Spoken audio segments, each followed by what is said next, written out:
Good morning. This meeting of the Arizona Independent Redistricting Commission will now come to order. Today is Friday, January 13th, and the time is 9:39 a.m. Let's begin with the Pledge of Allegiance.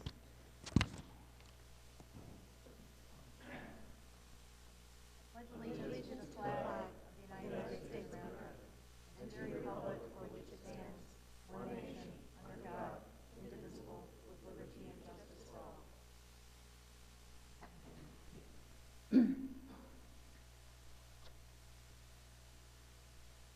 We'll start with roll call. Vice Chair Freeman. Here. Vice Chair Herrera. Here. Commissioner McNulty. Here. Commissioner Sturts. We have a quorum.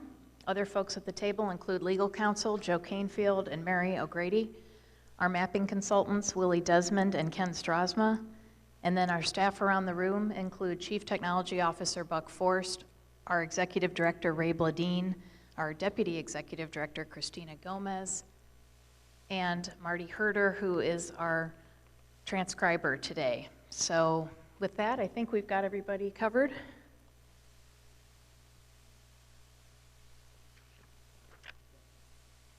Our next item on the agenda is discussion and possible action regarding technical changes to congressional map. And I see in front of us, we just received a big list of technical changes, and I'm hoping that it's a change log, and I'm hoping that Mr. Strasma or Mr. Desmond will be talking us through them. Okay. Thank you, Madam Chair. I'll give a big picture overview and then turn it over to Mr. Desmond to walk you all through the details of the changes. It is a fairly large list of change logs. However, you'll notice the changes by and large are zero population or very minor population, so I hope it's not, there's nothing either substantive or controversial. There were two main types of changes that we were looking at. One was to balance population, and a second was to do our best to accommodate new county precinct lines. The counties have been redrawing their precincts at the same time that we've been finalizing our maps. So we're attempting to move our lines to match their precincts as much as possible to avoid them having to have separate ballots for voters in the same precinct. There were some cases where we weren't able to accommodate the lines. The smallest unit of geography we can go down to is the census block.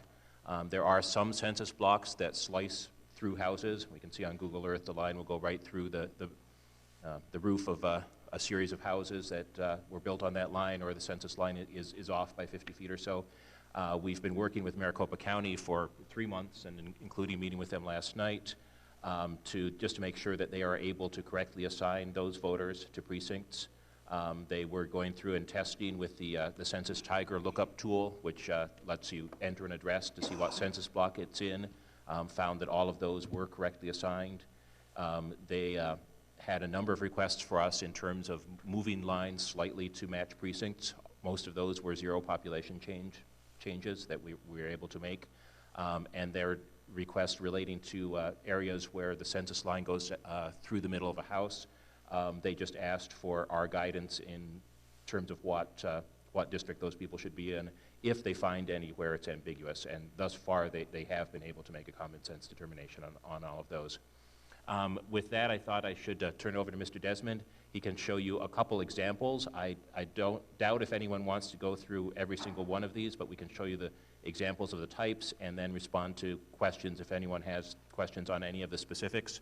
One of the things we will want to highlight on the change report, almost all of these changes are zero population. They're changes, almost all of the district changes don't change more than 0.1%, so they, within the level of precision we have on these reports, they don't show up. Mr. Desmond can talk about one very minor change between two voting rights districts that is large enough to show up here, but not substantive. And with that, I'll turn it over to Mr. Desmond.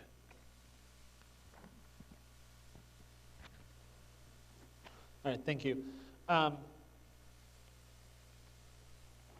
was thinking I could just first describe the process we went through and provide some examples of these changes. As Ken said, we can also show you some areas where we do have split houses, so you're made aware of that, and go through all those.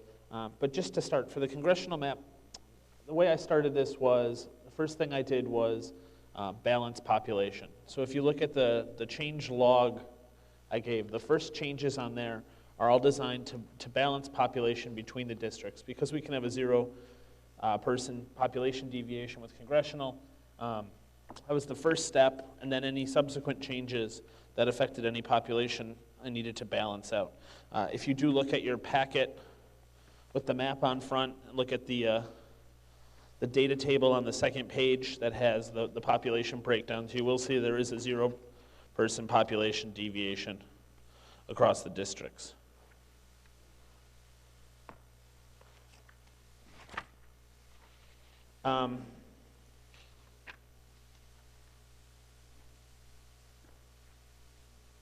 The next step I did was I went through the counties one by one and looked at the precincts that they had hoped to use for the next 10 years, and where possible, tried to match our lines to accommodate theirs so that they have as few split precincts as possible.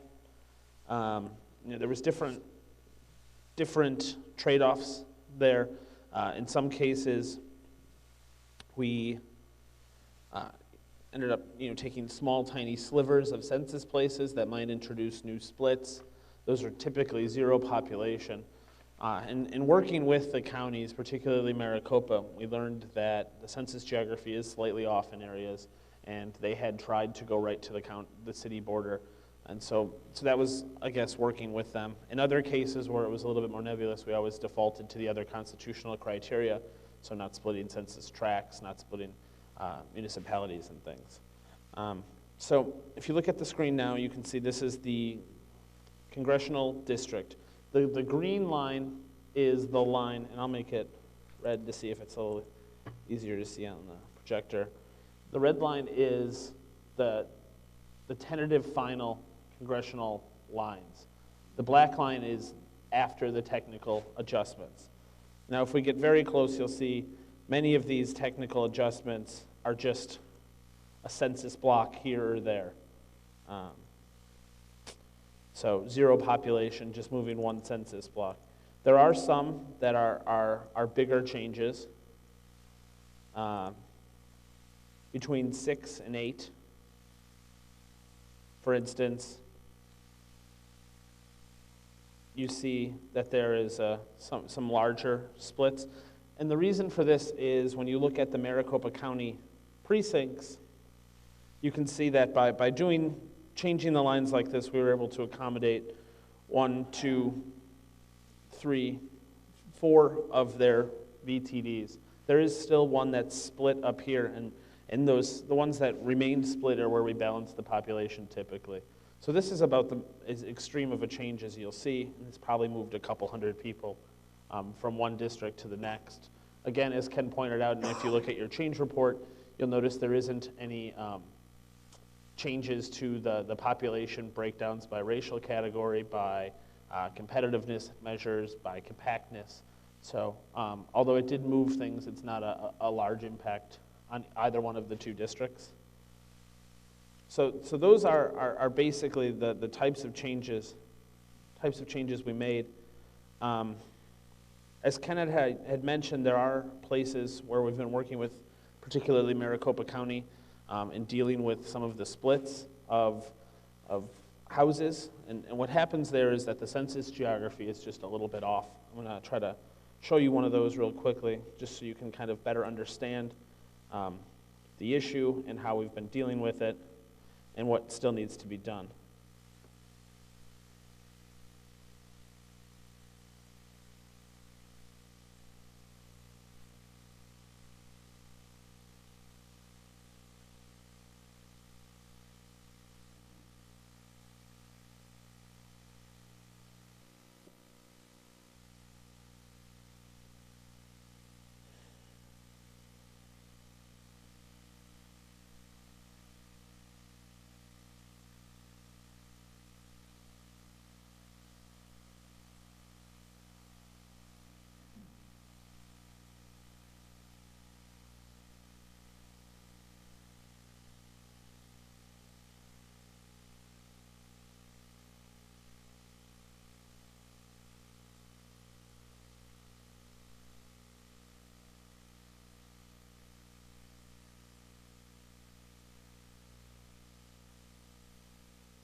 Sorry, just bear with me for 1 second.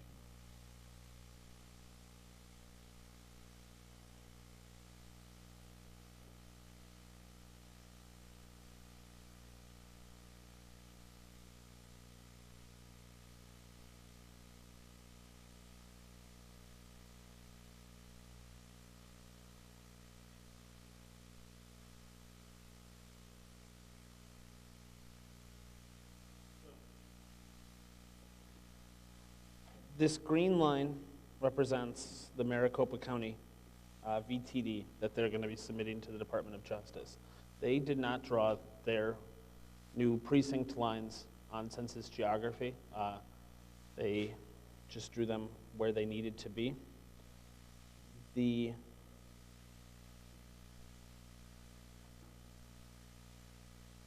black line is our line. So as you can see, we split these two houses in half. We come through the backyards of these houses. The reason for that is because this is as far as we can go on this side of South Mountain. If we take just the next census block over, and we select here, you'll notice it takes quite a bit of land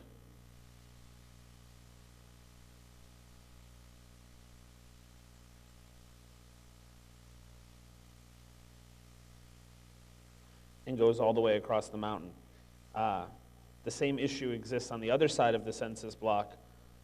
So what we're really doing there is, instead of part of these people's houses being in the district, on the north side, the same issue exists. So there's no way of drawing a line that does not split a house somewhere. And Ken or Mary, if you guys want to talk a little bit about how we're going to deal with this going forward, just kind of wanted to explain the situation, make you aware. And I did allude to this before. We've been working with Maricopa County, and they have been able to look up the addresses for these houses and determine what district they're supposed to be in, even though the house is split. Their policy is going to be based on the Census Tiger lookup tool. What census block that puts the house in will determine what district they're in. And thus far, they've been able to make a determination for everyone. If they have any that they're not able to determine, they would look for guidance from the commission. This is something that's going to, probably only affect a dozen or so individuals, and I think they're going to be able to figure it out. They are aware of this issue and have been working with us on it for about 3 months, actually, up until last night.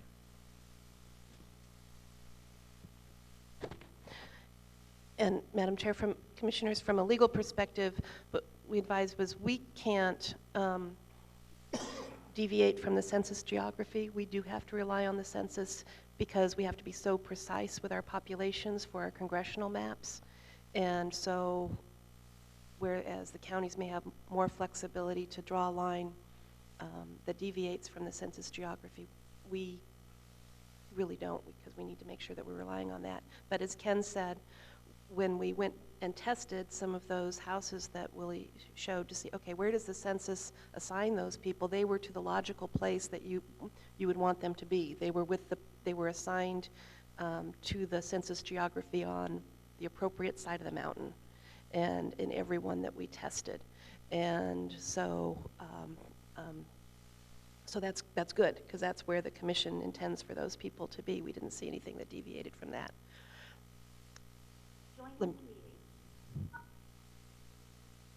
And the other way that this is, I'm sorry. Yes, did someone join the meeting? Yes, Rick Sturts. Oh, great, it's Commissioner Sturts. Okay. Mr. Desmond, we're still on agenda item 2, just going through technical changes on the congressional map. So the other way we've helped alleviate this problem is that when there are instances where moving one census block can unsplit things. We've done that. We worked with the county to make sure we got all those. And the last thing is that just ensuring that the congressional and legislative lines, that when they're close, they share the same boundary, has helped kind of alleviate little pockets where a few houses would be in a different legislative district than their neighbors, in a different congressional district than their neighbors on the other side. So that's another one of the technical changes. With that, are there questions right away, or how would the commission like to proceed? Would you like to just kind of walk around these lines and see where the changes are, or would you like to just kind of study the change reports for a little while? And Madam Chair, I had one more sort of legal point to make. The official action that the commission will take when it certifies to the Secretary of State, what you'll be certifying is a report that includes the census geography district by district. It's not, the picture. And so that's the official list of districts. And that's consistent with what we've described, where it's the census geography that you're assigned to that governs where the districts fall.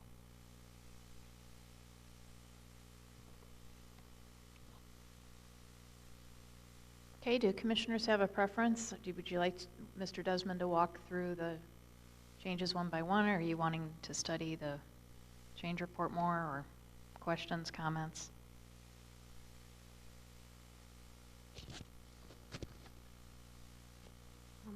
I'd like him to walk us through the change report and tell us what has changed first.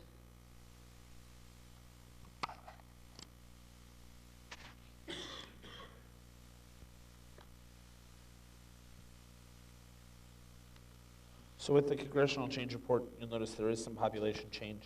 That is all taking it down to a 0-person population deviation in all the districts. If you look at the last column on the right side of the first section, you'll see that all the changes have not been great enough to affect the districts by more than Mr. Desmond, could you tell us which chart you're looking at, please? Excuse me, I'm sorry. I'm looking at the change report. The change report, on top it says change report, tentative final congressional with technical adjustments. I do have all these files available on a thumb drive if anybody needs them. Those here. And what this is this is the tentative final maps that you guys passed right before the holidays, compared to the maps with the slight technical adjustments. So you'll be able to see how different the maps are with the technical adjustments compared to the maps that the commission tentatively approved. The only instance where a metric has changed by 1/10 of a percentage point is in district number 3. If you look at the bottom 2 rows of district number 3 on the second page, you'll see that both the 2008 presidential Dem and 2010 mine inspector Dem have gone up by 1/10 of a percentage. That's a positive change since District 3 is a voting rights district. So it's a slight improvement there. All the other changes to the other districts have been minor enough to not bump the percentages more than 1/10 of a percent or even to 1/10 of a percent. One thing you'll notice when you look at the splits report is there are several more splits to census tracts and to census block groups. I think that makes sense. These maps were largely created at the block group and tract level. When you get down to real fine detail and slight technical adjustments, moving a block from one side to the other, it's likely that you'd start splitting those a little more. So I don't think there's anything to be too concerned about there. You'll notice for the congressional, there's 1 fewer census place split and 3 fewer census place that are split into more than 2 districts.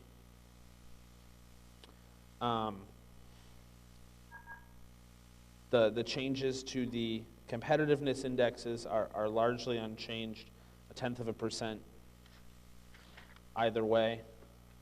In a few districts, districts 2 and districts 3. District 2 using index 8 became 1/10 of a percent more Republican, 1/10 of a percent less Democratic. Index 3 using indexes 4, 5, 6, and 9 became a 0.1% more Democratic. So, again, these changes aren't major, relatively minor changes. Is that Mr. Sturts?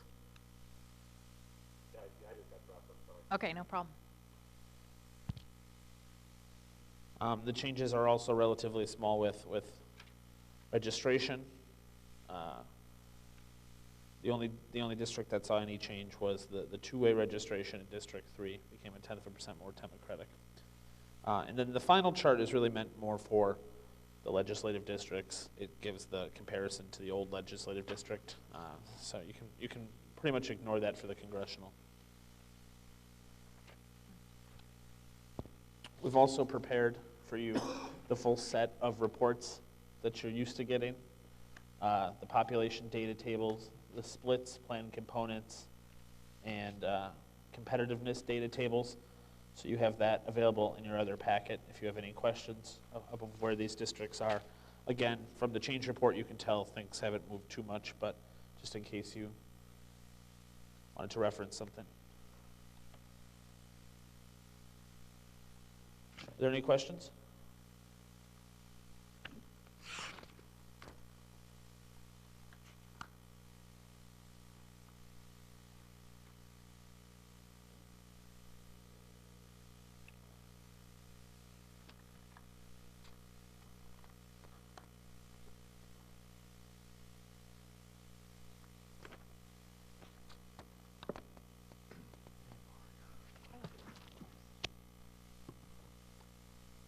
Madam Chair.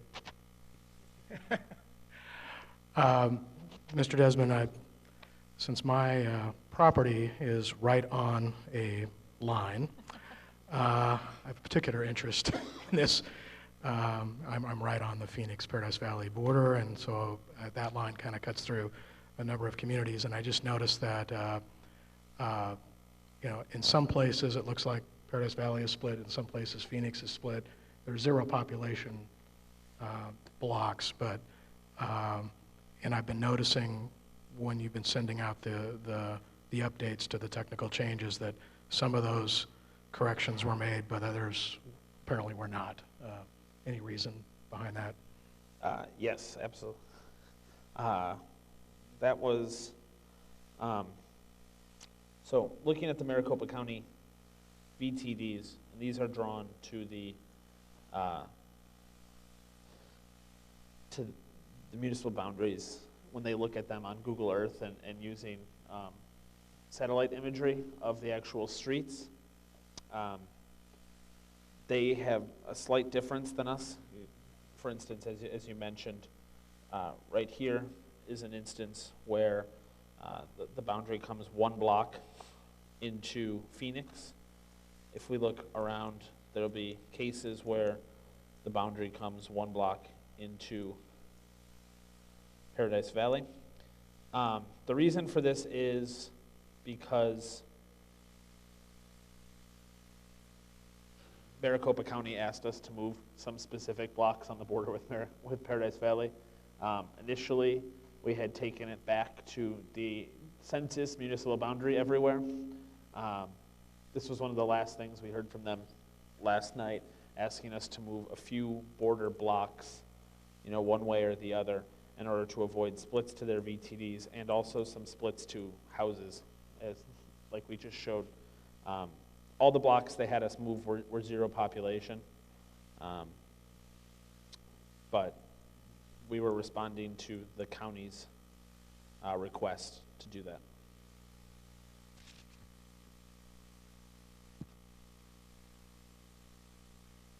Madam Chair, Mr. Desmond, we've now heard from all of the counties. We've gotten all of their input. Correct. So all the counties with splits. So. And how many counties is that? How many counties had splits?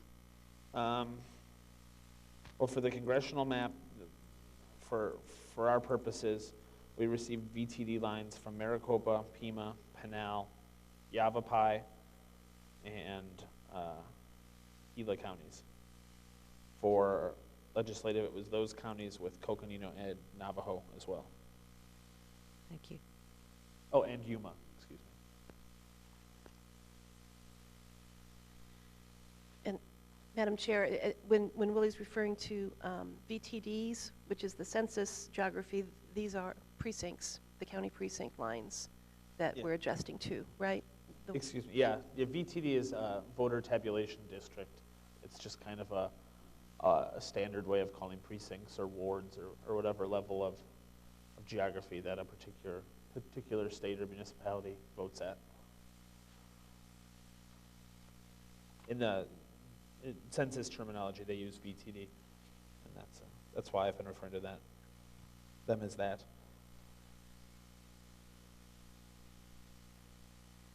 Madam Chair, Mr. Desmond, so it sounds like there wasn't anything that's controversial that you think should be brought to our attention. Sounds pretty straightforward. Are there any particular lines that the counties were concerned about that you think we need to look at, or? I think it's relatively, I mean, I wouldn't have done anything too controversial without asking you guys first or being directed to do so. No, you So wouldn't. I think most of these changes, I'd say the vast majority are zero population changes, just moving a block here or a block there to match up with one of their lines. There are cases where there's population moved, and all of those, in every case, was in order to try to remove splits to their VTDs or precincts. And again, the reason that it's important to try to remove splits to their precincts is because as they hold elections for the next 10 years, anytime we can remove a split, it saves them from having to print 2 different ballots for that precinct, have 2 different, like 2 different elections actually in the same location.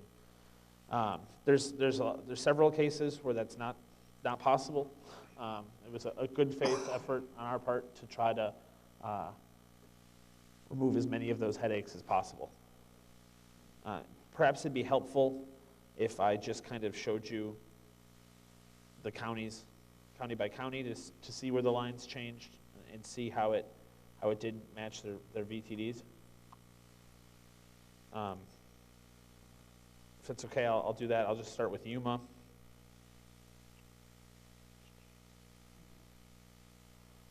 So in Yuma, again, the green is their precincts that they're planning on using for the next 10 years. The red is our line. So you can see, for instance, we moved the line right here. The line used to run right here. Now it runs up here. This was a change. It's a lot of land. There's nobody that lives there, though.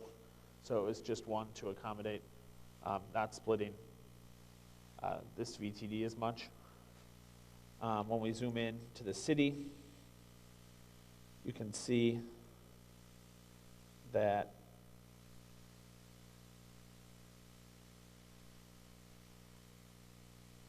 this line right here was moved to match their VTD. That moved 23 people. And so all this area was then moved to rebalance the population. So it's just 23 people that live down here. Since this VTD was already split, that's why the population was balanced there and not balanced somewhere else that doesn't split a VTD. So. And just so our transcript is clear, could you, instead of saying here and there, could you say, give some street identifiers or something? Sure. And if you look in the change logs, these changes will be identified in Yuma. But this is the area north of I-8 between South Avenue 2E, essentially. And then the population was balanced north of East County 19th Street and east of South A Avenue. So there is still splits in Yuma. Like I said, we did what we could, but all the other changes would have moved thousands of people, and I felt like that was a little bit more than we had been asked to do. So.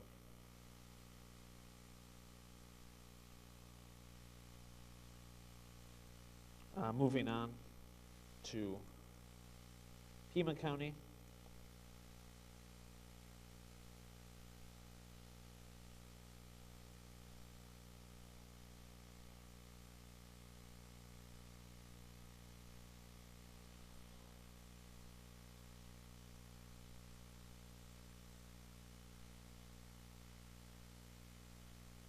I have to add that later.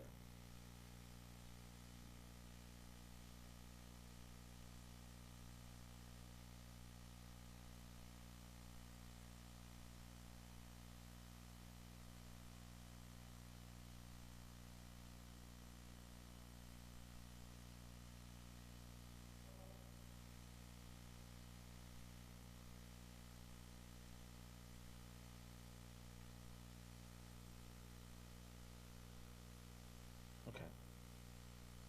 So in western Pima County, there's nothing changed because there was no lines that ran through there.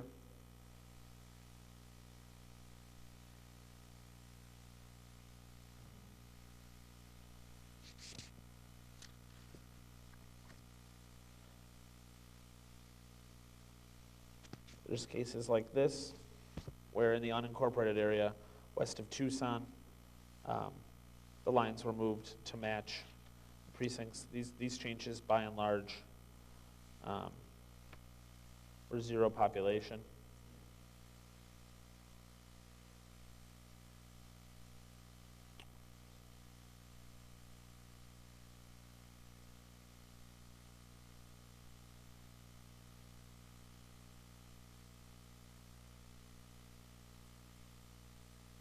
So, again, the red lines you can see are where the tentative final congressional map was.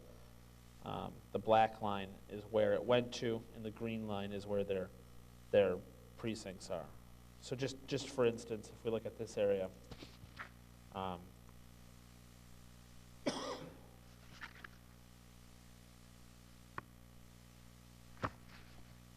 this was 605 people, so one of our bigger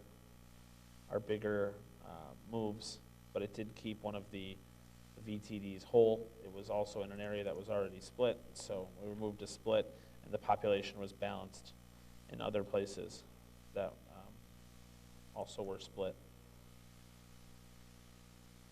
I mean, it would have been possible to remove splits here on the border between Morena and the Casas Adobes, but that would have then split a census place. So the thinking being that even if a precinct does go over 2 census places for things like mayor and other local municipal elections, they will have to prepare 2 ballots. And we also didn't, it's a constitutional criteria not to split census places and municipalities. So we kind of made a judgment call in places like this just to leave the line where it was. But by and large, most of the changes were minor and did result in unsplit census or voter precincts.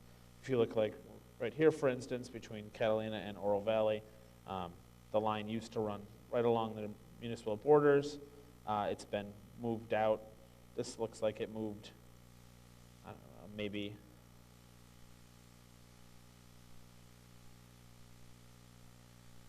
moved 38 people. So not a major change, but it does save them from having to print 2 ballots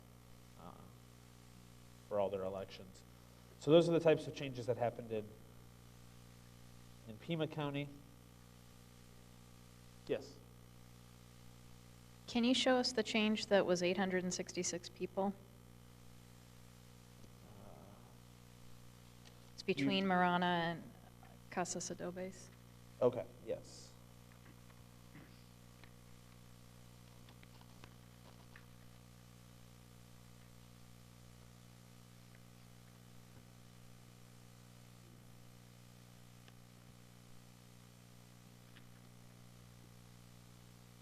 Okay, so that was this change right here. It's in the unincorporated area between. So the border ran on Lambert and then south on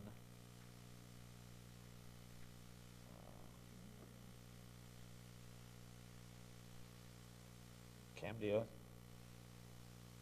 Hosting. It did bump out now to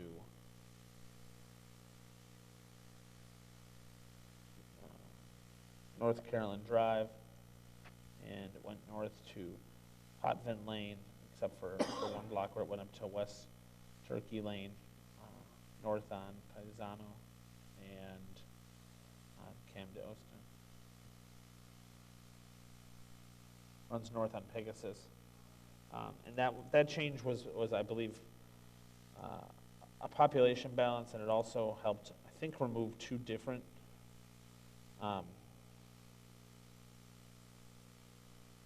VTD splits.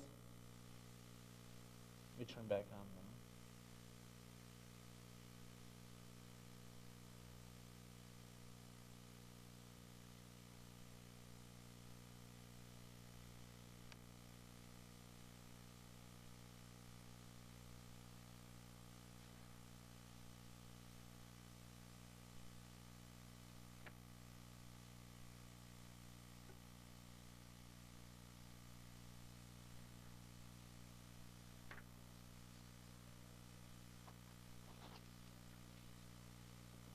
So,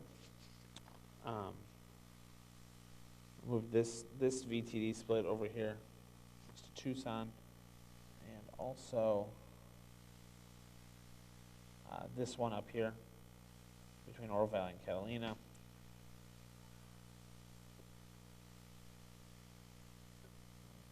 Are there other questions about that change? No, I was just curious because it seems like it was the one that had the highest population impact of all the technical changes. Yeah, there was a balance between the border. Oh, also, I should mention the border between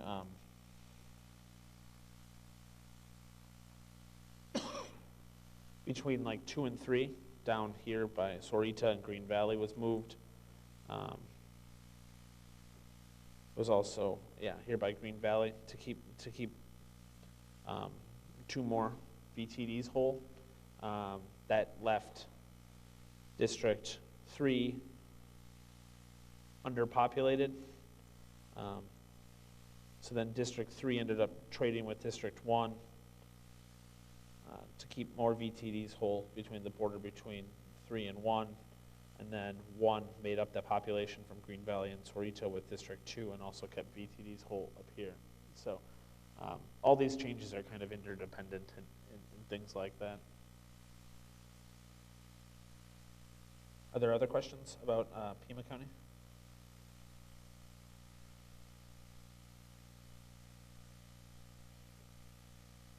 All right, if not, I'll go to Pinal County.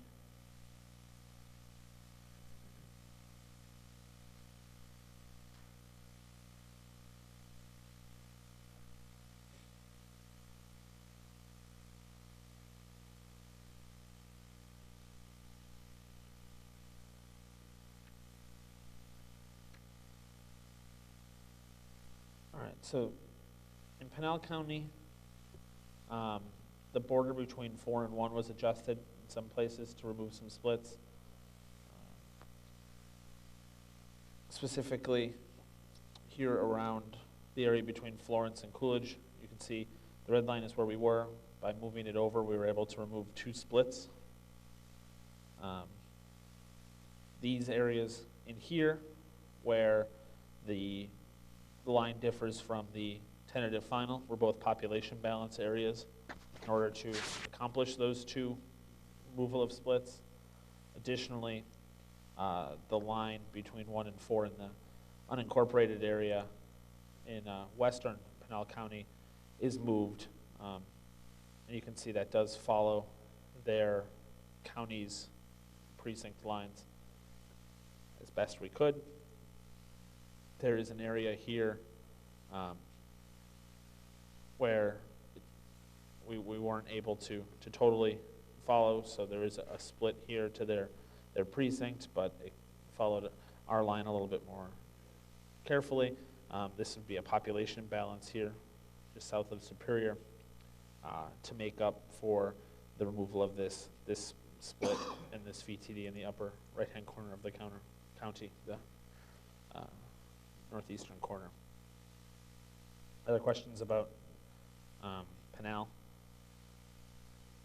If not, I'll just keep going there when there's not as many. Okay, so Gila County. It's a relatively large change here, going from one district to the other. I believe this change only had 11 people though, so because it is a very lightly populated area. When I turn on their proposed districts, the proposed precincts, excuse me, you see that we were able to follow those exactly, and so they won't have to adjust their precinct lines at all, or resubmit them to justice or anything. So they're able to accommodate both of their lines in Gila County. In Yavapai County, there was a few places the lines changed, but mostly what they asked for was just that we matched the census, or the congressional line to the legislative line when they ran close to each other. That prevents having a little pocket that would be different and be its own voting precinct. So we were able to do that relatively easily.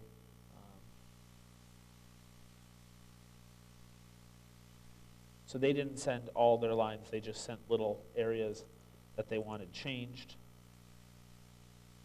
For instance, like they asked that we just remove this block from District 1 and add it to District 4 just to kind of clean up the line.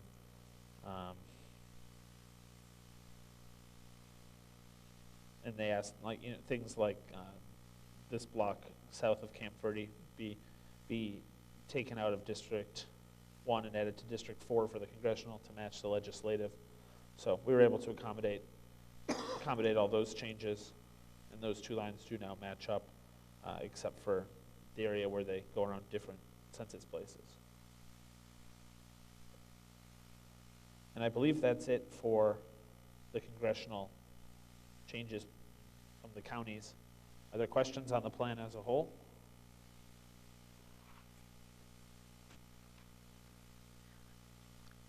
Madam Chair, if I may, I did have one question on the split reservations. There seems to be some, I was wondering if you could explain those. The splits report for the congressional seems to show 4 splits of Salt River. And I was wondering about any changes that affected the reservation splits. Those were all zero population splits that Maricopa County had asked for. It's areas that they think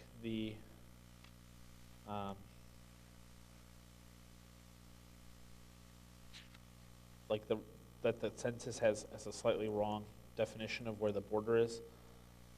So if you look carefully, you can see it's areas like this. It also accommodates their VTDs. If I turn on the census blocks, all these areas are zero population. So there's no splits of people that live on the reservation. And it's just kind of areas along the fringe, primarily on the border between the reservation and Mesa. So like for instance, there's this split now where they wanted to go at the Mesa municipal border line, but the reservation is also in that portion of Mesa, so we did move it up to accommodate them. If that's something the commission's uncomfortable with, we could always change that back, but they were zero population areas. Madam Chair. Ms. O'Grady, I think that's a good point. I wonder if we are sure they will continue to be zero population areas. I don't think there's any way for us to know that. Have we discussed those changes with the tribes themselves?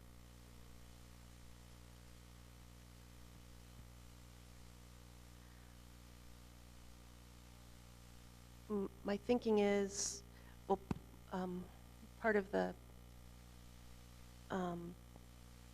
presentation, this will let people respond to that, so if people have concerns, we'll hear them, and I'm not sure like where they vote now. So if this maintains where they vote now, that's probably a good thing, rather than changing where they're accustomed to voting. I think, and Maricopa County has to get their precinct lines split, so they're very sensitive to the tribal issues too, typically, because they have to get those pre-cleared. So, and I know we have a meeting scheduled next week, so maybe we'll focus on this, and if we get any concerns, we'll advise the commission. Thank you.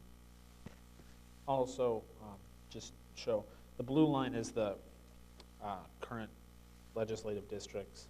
So a lot of these areas are places where the legislative district, I guess, splits the reservation too. So I think it's possible that there's some combination of the census reservation line might be off. I'm not sure though.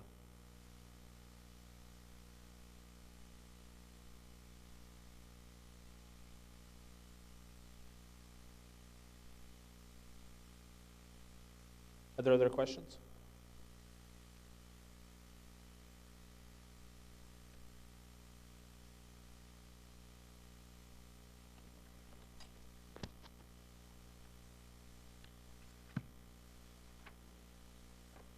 Mr. Sturts, just checking, are you on the line?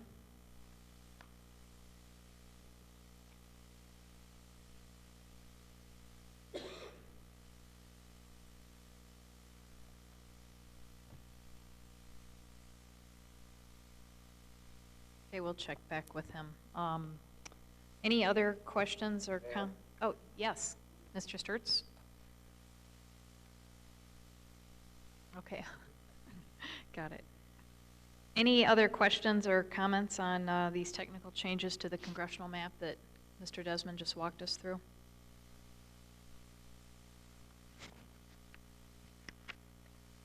Okay, hearing none, thank you.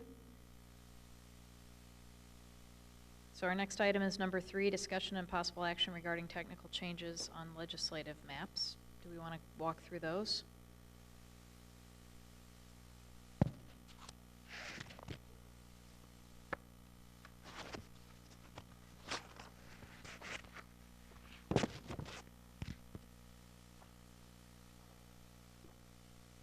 All right, for the legislative maps, we've prepared the same information. You have a change report comparing the original legislative map that was approved before the holidays, the tentative final, and the tentative final with technical adjustments.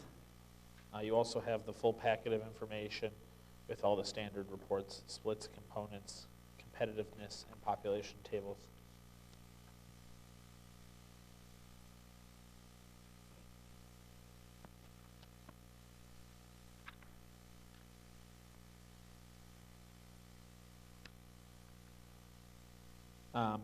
In addition to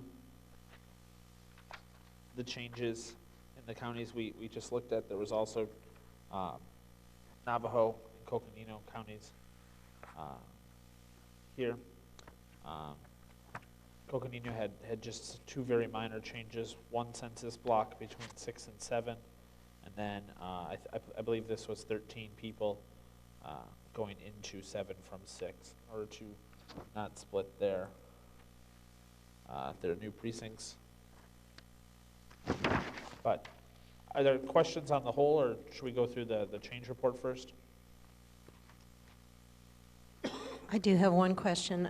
Did you do population balancing on the legislative map, and will you talk about that if you did? I did not do population balancing to a 0% deviation. It was something I kept in mind making these changes when I was evaluating whether or not to try to keep a VTD whole or not, or if a line should be moved.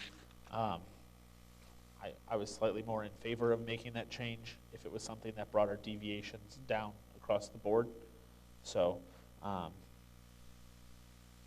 Is there one of these charts that you've given us this morning that shows us what our deviations are on the ledge map by district? Yes, if you go to the second page in your packet with the map on it, the population table, that has your population and your deviation from ideal population are the second, third, and fourth columns from the left. Thank you.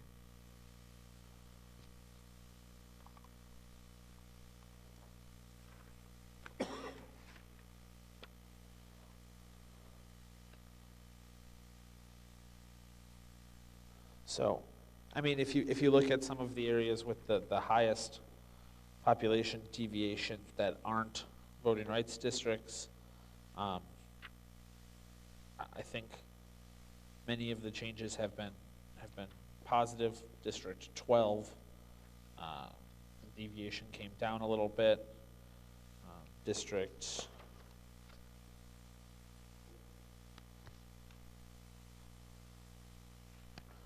let's see.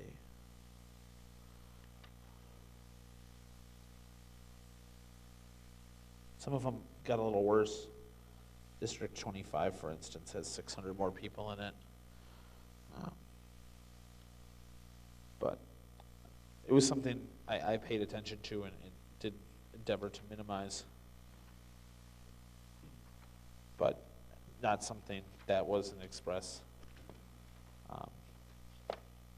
consideration.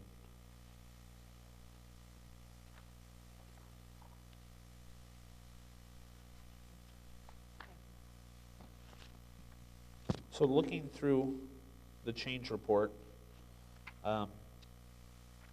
there are more instances of changes that have been enough to impact the percentage columns, so changes that are 0.1% or more. I don't believe there's any changes that are more than 0.5% anywhere. By and large, the changes happened that show up in our voting rights districts, and they were, I believe, all positive. I was careful not to make any changes that did harm to any of our voting rights districts, particularly any of the ones that we're concerned about. Just going through, you'll notice District 4 is 0.1% less white, 0.1% higher total minority. Hispanic registration went up by 0.1%. The mine inspector went up by 0.1%, things like that. Districts 2 and 3 didn't really have any changes that were big enough to show up. District 7 didn't have any changes except for that one to Coconino County, so it just lost 18 people. Continuing with our voting rights districts, District 8 wasn't impacted except for the deviation from ideal population went from -2.3% to -2.2%.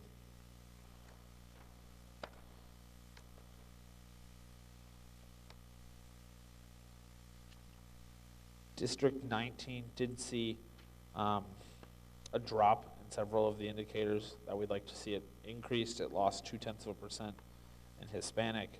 It lost 0.5 point in CVAP. I believe that was our biggest change in the whole report. And then lost about 0.1% in some of the key indicators.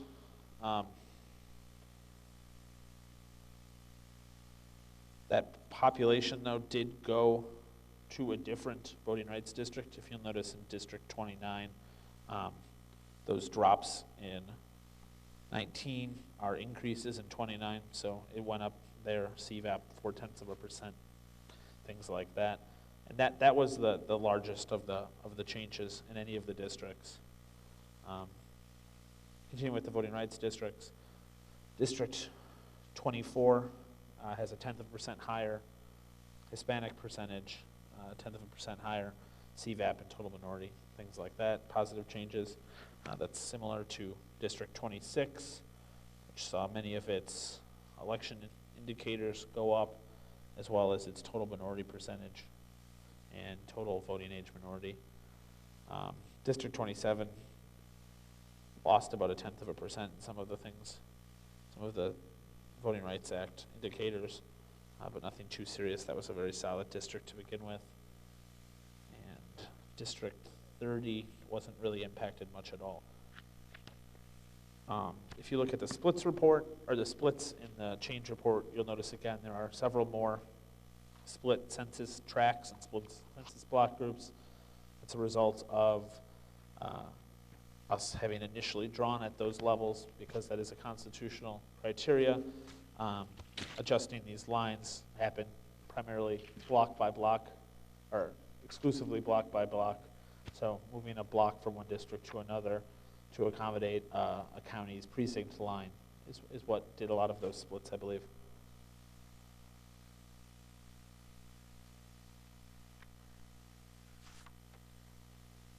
And then looking at the competitiveness tables, by and large, the percentages are exactly the same. The places where they're not are usually our voting rights districts, where they're in most cases slightly better, in some cases slightly worse. But in the cases where it's worse, I don't think there's anything that we'd be concerned about. That holds true also with the registration indicators. And again, the table at the end shows you the population, where it comes from. So if you go to the final table where it says population from existing 2010 districts, towards the back, you'll see that District 1, for instance, the existing district is District 30. That makes up 41.9% of this new district. So you can tell where these districts came from in the current legislative map. Are there any questions on the change report?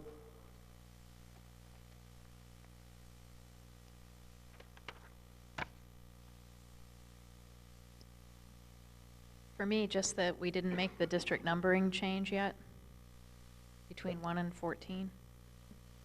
That's correct. That's something we'll have for Tuesday's meeting, or I could probably get that I do done. like the smaller labels that you've incorporated into these maps. You can actually see every district this time.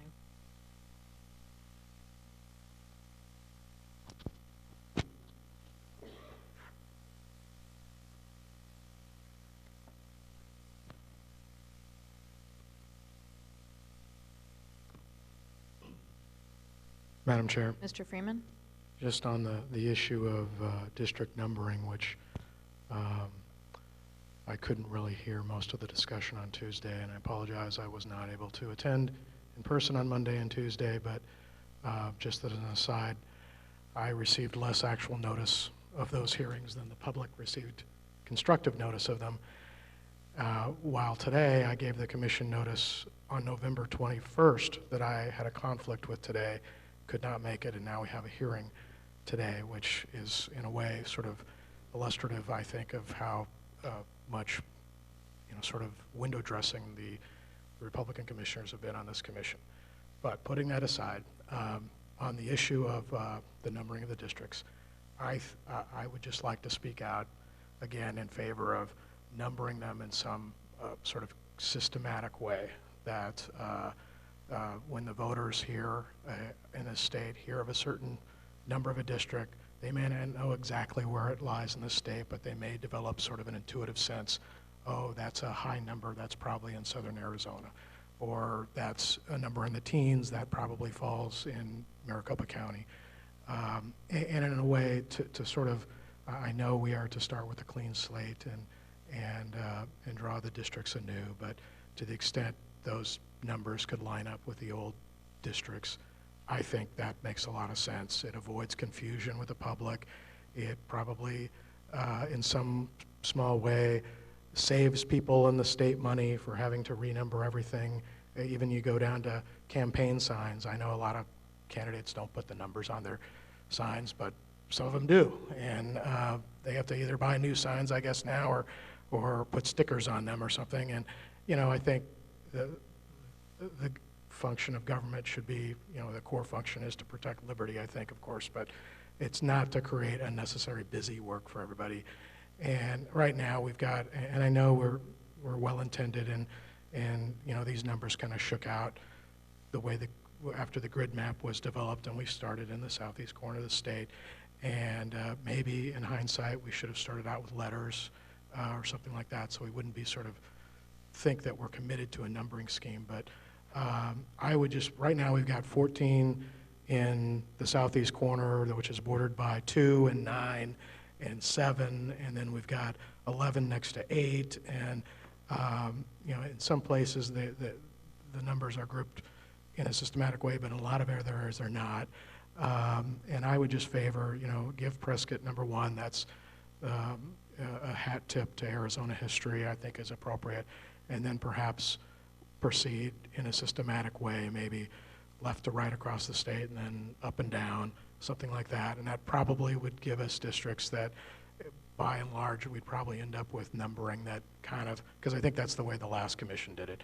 And so we'd probably end up with districts that kind of, sort of, you know, I know they're different districts and there's going to be probably in some areas really significant differences in where the districts lie, but, you know, I might, right now, I'm going to be in 28, I was in 11, you know, maybe I end up in 11 again. And that, I think, would save a lot of people some bother. As for the voting rights issue, which I know, I couldn't hear all of that, but I know that was raised as a concern. You know, I think, I don't know this for sure, but I think whoever looks at this, whether it's the DOJ or a court, you know, they're going to look at the old maps and those numbers versus what maps this commission produces, and probably not delve into what's in between. But if they do have to delve into what's in between, you know, I think the people in Washington, D.C. can probably figure it out. And, you know, I want to I think we should try to look after the people here, and we can expect the smart people back there to know, you know, that, you know, to figure out that the numbering got changed here at the end.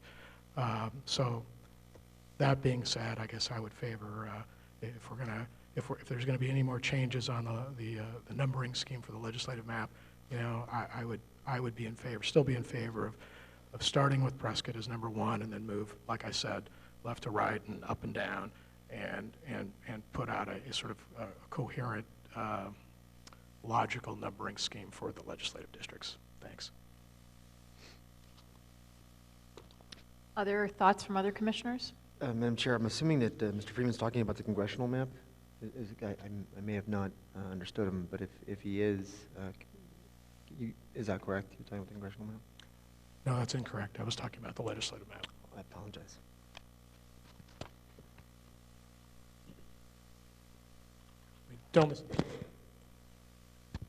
I would support something like that on the congressional too, but I think we were just talking about legislative. Any other comments on that?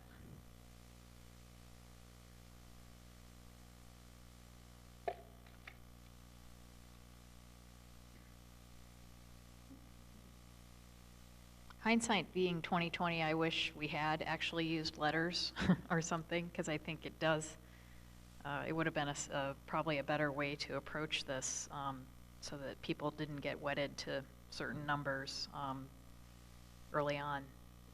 And you're right, this stemmed from the grid map. It came, this numbering that's on there now is very reflective of our grid map and how that shook out. So I think it is confusing. It's just my personal opinion that to go and change these now would be confusing, and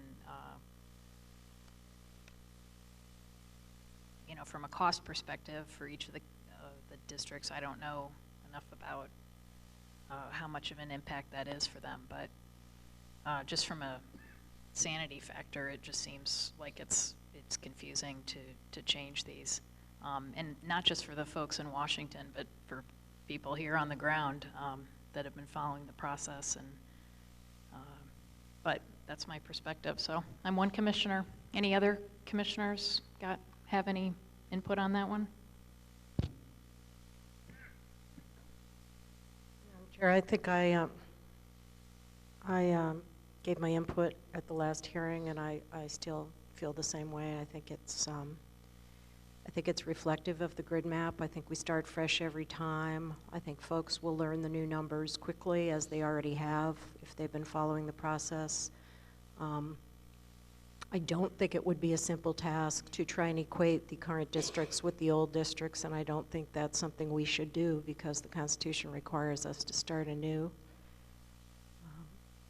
And I also am concerned about the cost in terms of time and the potential for human error in requiring the Justice Department to have to use a key to understand the thousands of pages of transcript and hundreds of thousands of pages of charts that we've done. So I like the way we've approached it, and those are my thoughts.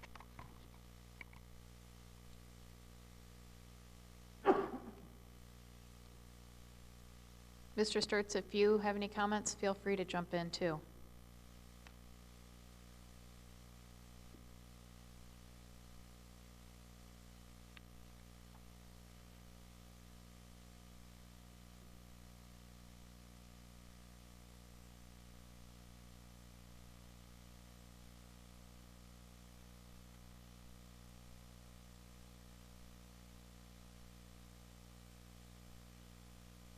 Madam Chair? Mr. Sturts? I understand the task of the DOJ, and I understand the task of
numbers that as it currently lies.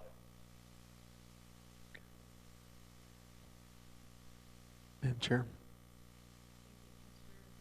Yeah, I agree with Commissioner McNulty. I think, when we started this whole process, we started with a brand new slate, clean slate, and we're following, the guidelines that were set for us. But I think the issue of disenfranchisement is really, not with the numbering of the districts, because I would guess that probably most people don't even know who their congressmen, especially their legislators, are. But I think the issue of disenfranchisement, to me, goes with not creating as many competitive districts. To me, that's disenfranchising voters where they feel that their voices aren't being heard, not with the numbering of the districts. Thank you.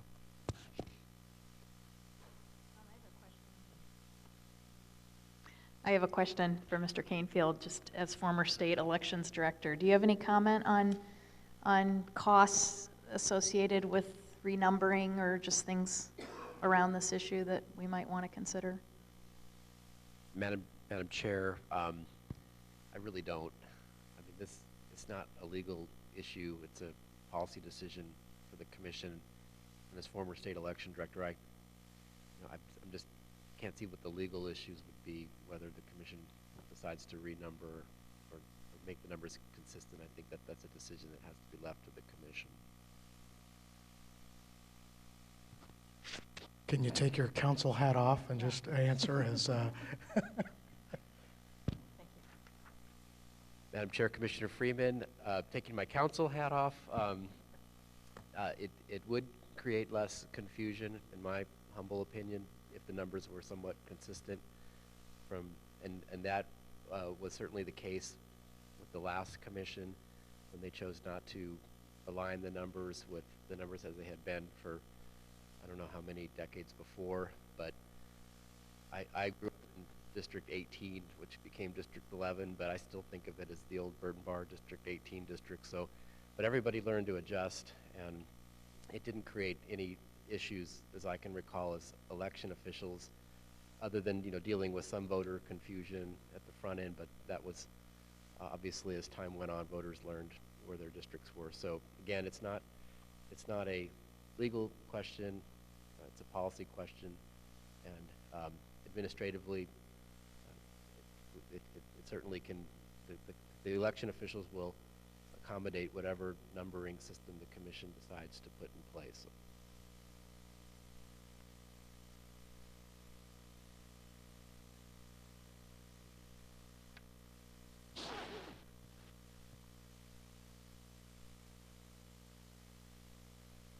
Thank you.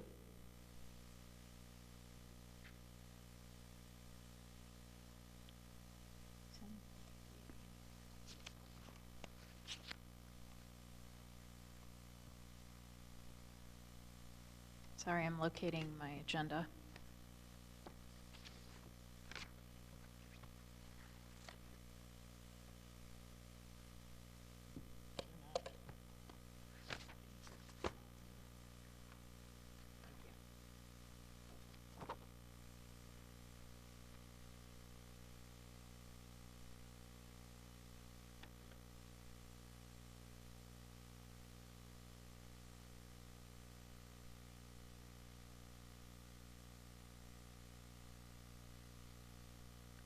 Well, other than the numbering issue, are there any other technical changes for either of the maps that need to, any issues or things that are outstanding that we need to still address, or is it all ready?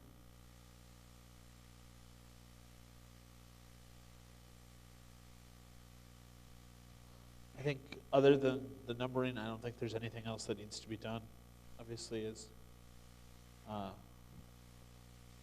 Mr. Grady has mentioned, these maps will be out there for a while over the weekend, so if anybody has anything that causes any big red flags, we can address it the next time the commission meets. Yeah. And Madam Chair, on that point, I know Maricopa County is still, their verification is an ongoing process, and they'll look at what we do today and continue to verify, and so we might have some more technical changes recommended Tuesday.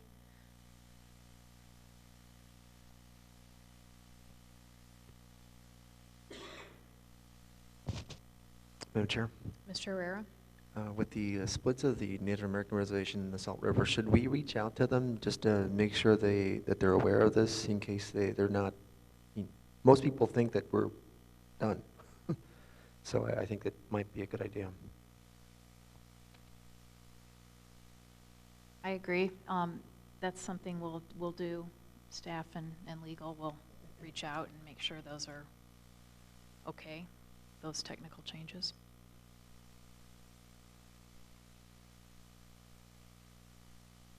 Okay, well, it's 10:53, and why don't we just take a 10-minute break and come back? And unless, let me make sure. Oh, we have public comment too. So I have one request to speak form. I don't know if others are going to want to speak, but maybe we can do that. But we'll take just a short 10-minute break and then come back and finish up. Back into public session. The time is 11:11. And I now have two requests to speak forms. And we were in the midst of discussing technical changes for both the congressional and legislative maps. And possible renumbering of the districts that was requested by Commissioners Freeman and Sturts. Any other comments on anything with technical changes, whether numbering or anything?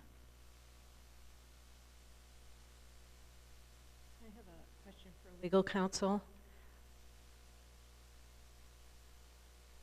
Would we need to wait until Maricopa County gives us more feedback before we approve the technical changes? Madam Chair, Commissioner McNulty, my recommendation would be to adopt the technical changes that Mr. Desmond presented today. And I just wanted to let the Commission know that there may be more.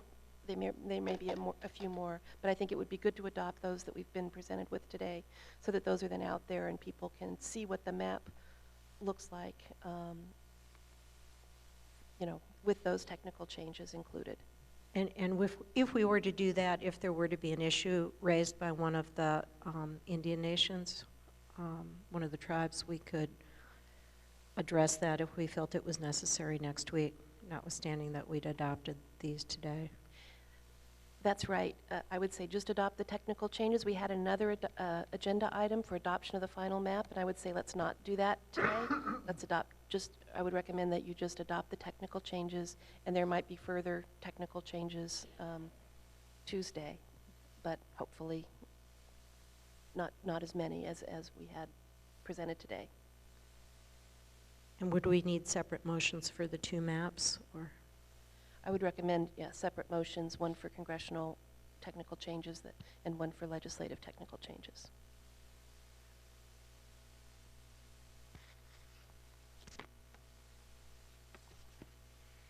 Is that a separate agenda item?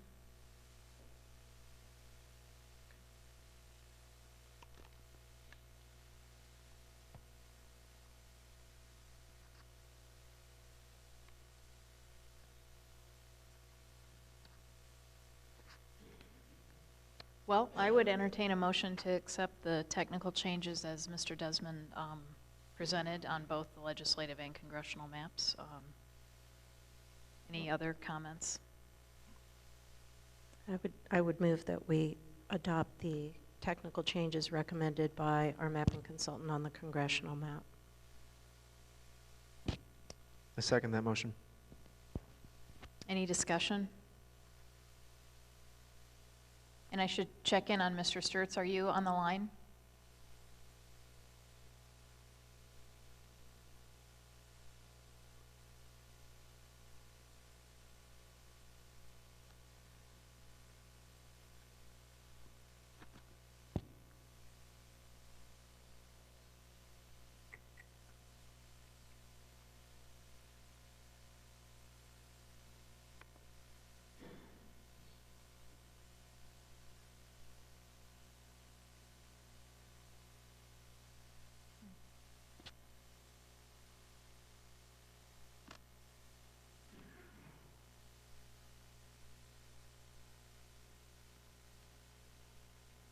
Actually, is anyone on the line? Is Mr. Canfield on the line?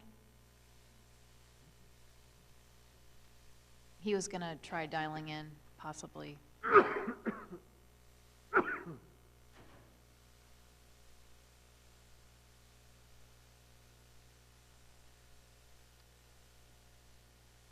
Okay, it doesn't sound like Mr. Sturts is available.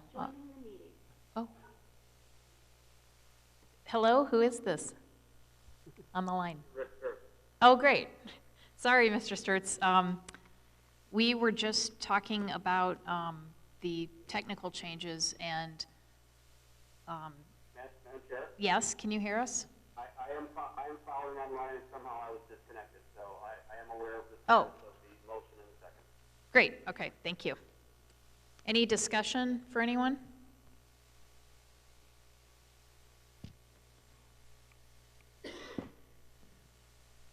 Okay, all in favor?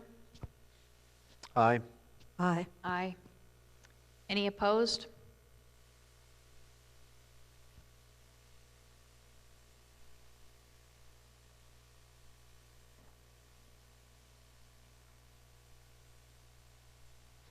Okay, and I think, does that mean we have 2 abstentions? Mr. Sturts? I got a yes from Mr. Freeman. I think he fought.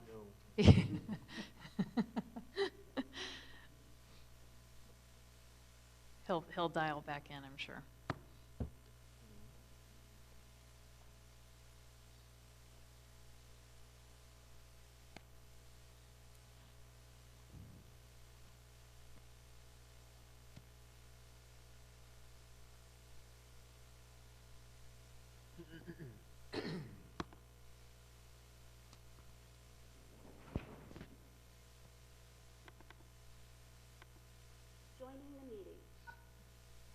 Mr. Sturts?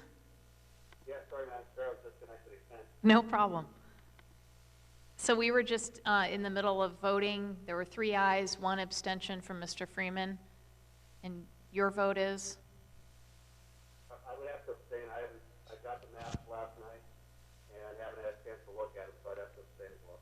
Okay, so the motion carries, 3 ayes and 2 abstentions. And that was for the congressional map in terms of accepting the technical changes that were presented today by Mr. Desmond. Madam Chair, Ms. McNulty? I would move that we accept the technical changes recommended by our mapping consultant on the tentative final legislative map. Is there a second? Yes, ma'am. I will second that motion. Any discussion?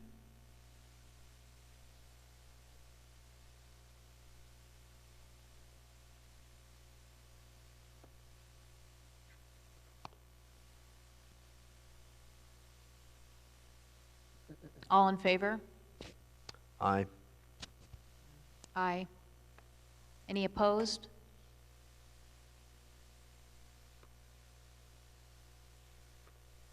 Any abstentions? Yes. Madam Chair, Mr. Sturts? unfortunately, again, I have to abstain because I haven't had the opportunity to review these thoroughly. Okay, so the motion carries, 3 ayes and 2 abstentions.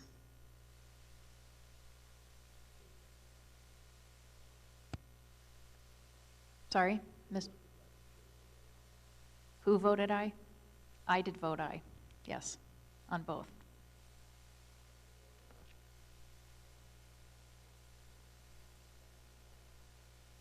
Okay, with that, Can I just mention that the Please. files are all available on the website now, on the Maps tab, and the reports as well. great, thank you. All the maps and the change reports are on the website. And the change log as well? I believe so. That would be helpful. Yes, it is. Okay, thank you.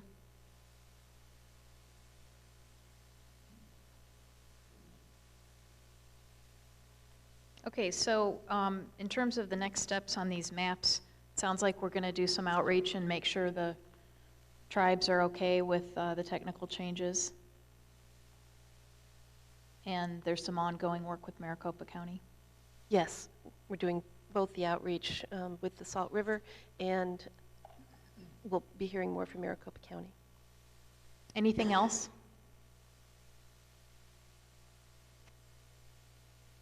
Okay, great. Mr. Herrera? I don't know if, I'm assuming that'll be an agenda item that we'll discuss later on. If we were to meet on Tuesday and we were to adopt the final map, what happens after that? Procedurally, you adopt the final map, and then you need to vote to certify whatever's adopted to the Secretary of State. And for the certification, the mapping consultants will generate the list I described that includes the census geography district by district. And then we'll get that information to the Secretary of State, and then we will work on the submission, and for both congressional and legislative, and so that would be the next step. Madam Chair, one more question for Mary O'Grady. How long does the submission take for you to work on it and then actually send it out to the Department of Justice? Well, we are working on them now, and staff has been working on them now, and so our hope is we probably get, and we're following up with Dr. King also for the preparation of his final report. He'll need the final numbers, so that will happen after the final adoption is done Tuesday, and we're hoping that last week of January for the congressional, and probably realistically it'd take a little longer for the legislative to get in, but those are our targets.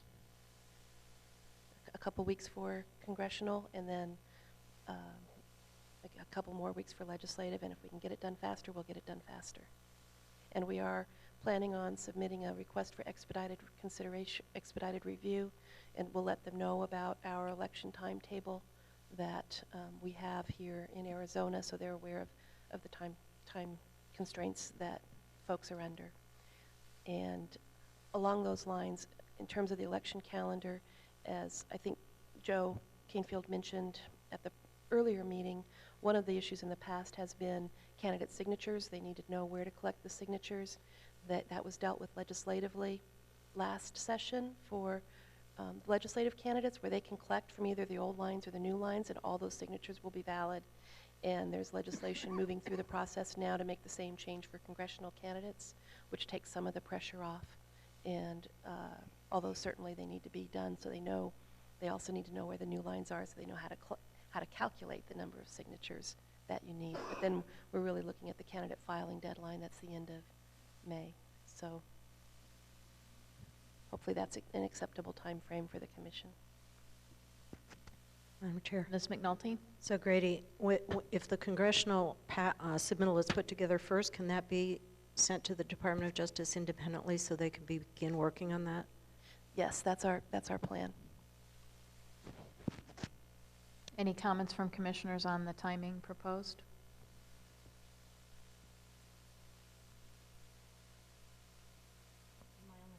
Yeah, I would like to see the legislative map done in less than 2 weeks after the congressional map.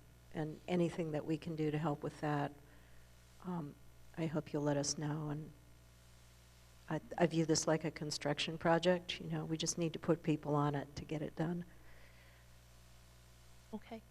And part of it also, we are working with Dr. King to get the expert report done and trying to make all that timing work. As you're working on the narrative, will you be providing that to us to review as far in advance of the date on which you want to send everything off as possible? Sure, we'll do that. When we get something that's comfortable, worth your time reviewing, we will send it to you. And we are looking, you know, we'll need the final numbers to plug in so that we can construct the tables and that sort of thing. Thank you. Madam Chair? Mr. Herrera? I agree that we should be getting the information, especially the narratives, before final submittal. But I also agree that giving us this information, that there should be nothing that we do in our end, the commissioners, that delay the process. So you would give us a date when you would submit the information to us, and also a deadline of when we would get back to you with comments, so we aren't delaying anything at all. And also, if it would help, if the staff, Mr. Bladine or Ms. Gomez, would need to hire more staff to, if that helps at all, to speed up the process, to do any of the dirty work, I would recommend that you consider that.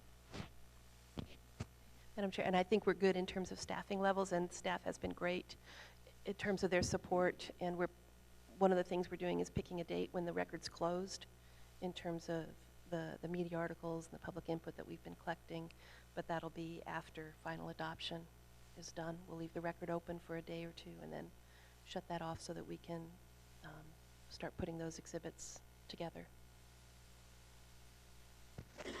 Any other comments from commissioners?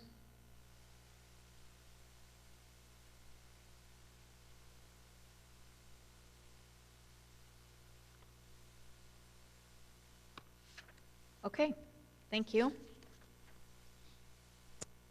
That takes us to review and discussion of possible future agenda items. The commission is again meeting next week. It's on Tuesday at 9 a.m. at the Fiesta Inn. No? Where are we meeting? We're not meeting at the Fiesta Inn. Mr. Bladine's coming up. I'm so used to meeting here that I just assume it's here.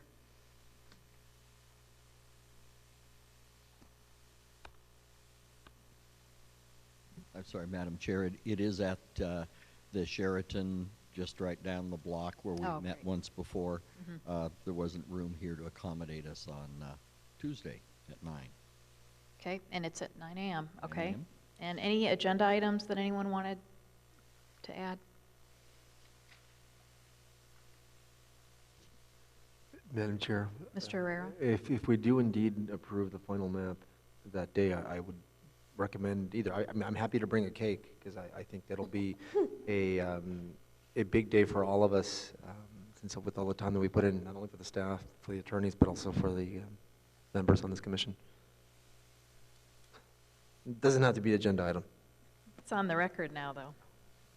Is he telling me to go eat cake?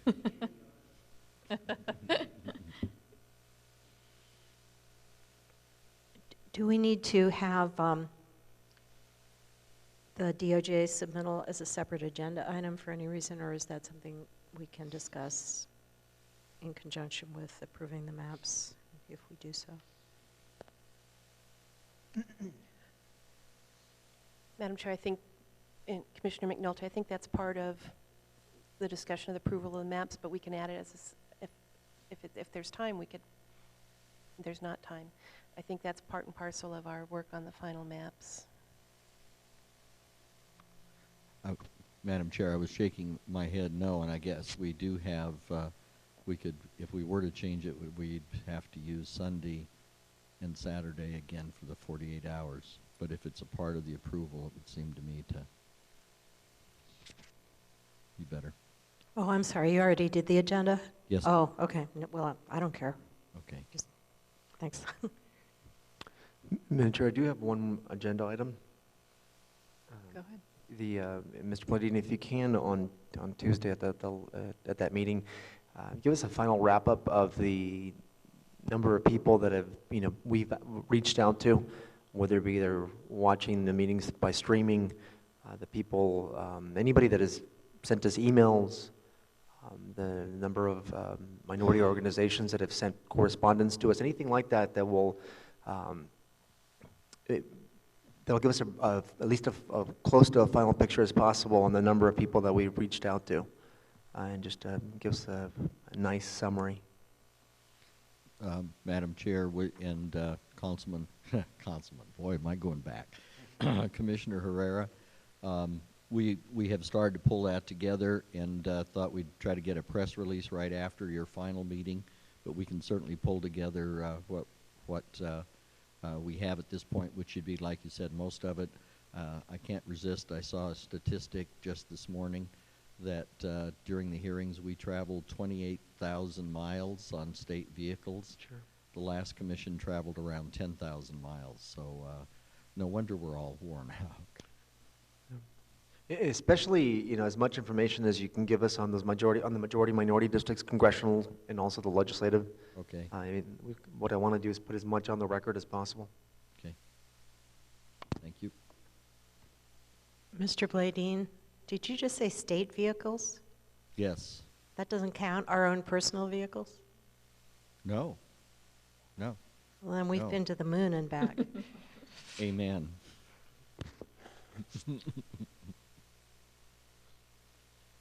Any other comments? Thank Okay. you very much. Thank you.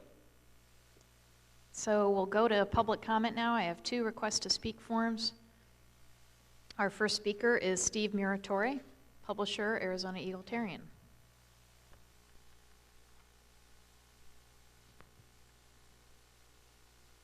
Thank you, Madam Chairman, Commissioners.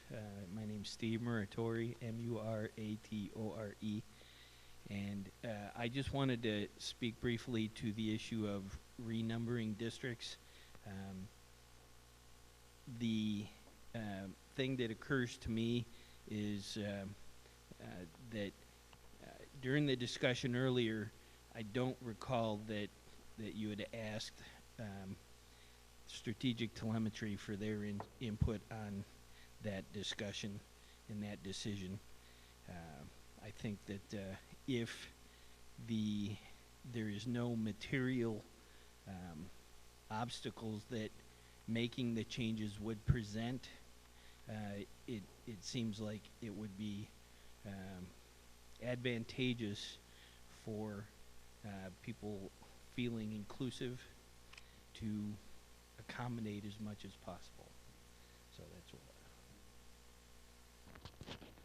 Thank you. And our next speaker is Bill Rowe, representing Self from Tucson.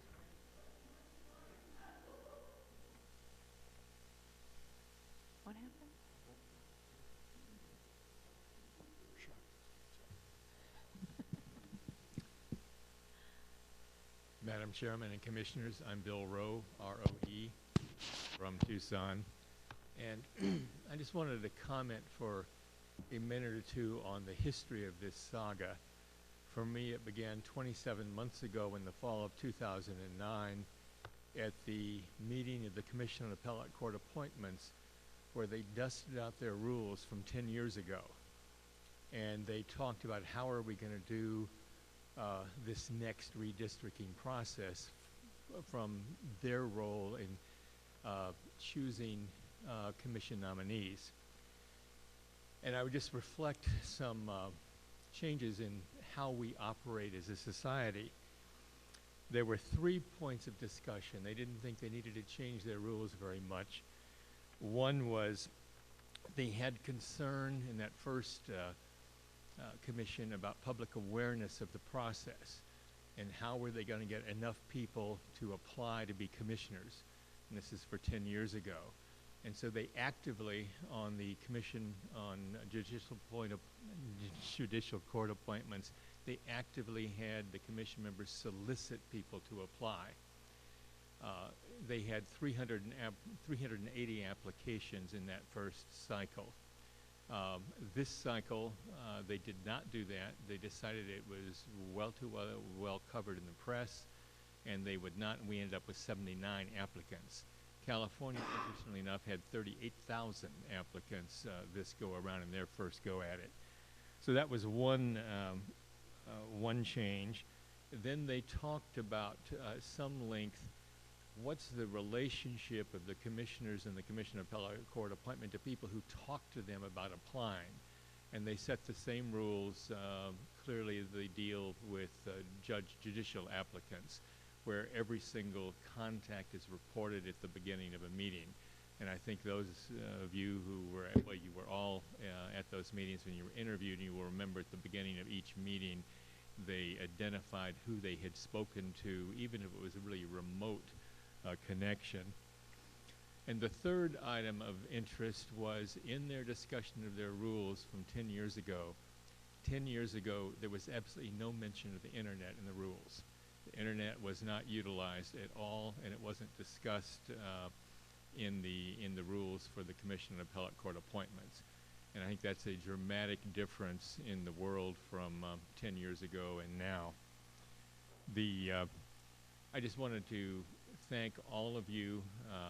I've often thanked my lucky stars that I ended up not being appointed and I could sit back and observe this process. But it has been extraordinarily instructive over the last 27 months. It has been interesting, and all of you, both on staff, lawyers, strategic telemetry, and commissioners, you deserve our thanks as a state for persevering through to a conclusion that we have now. And just 2 sartorial notes. Last summer when we were in the 3rd floor of the executive tower, and the air circulation did not work well, and the air conditioning did not work well, and we were in a packed room. Mr. Strasman looked so uncomfortable that day in his tie and his suit, and today he looks far more comfortable. And then likewise, just an award for, I think, the best dressed person goes to Mr. Herrera, who I often felt strongly had the best choice of shirts and neckties. And when I complimented him on them, he said, oh, he didn't choose them. It was his twin brother in New York. But anyway, thank you very much for your perseverance. I've learned a lot. I think many of us have learned a lot, and the state of Arizona should be extremely grateful for all of your hard work. Thank you. Thank you. Is there anyone else who wanted to address the commission?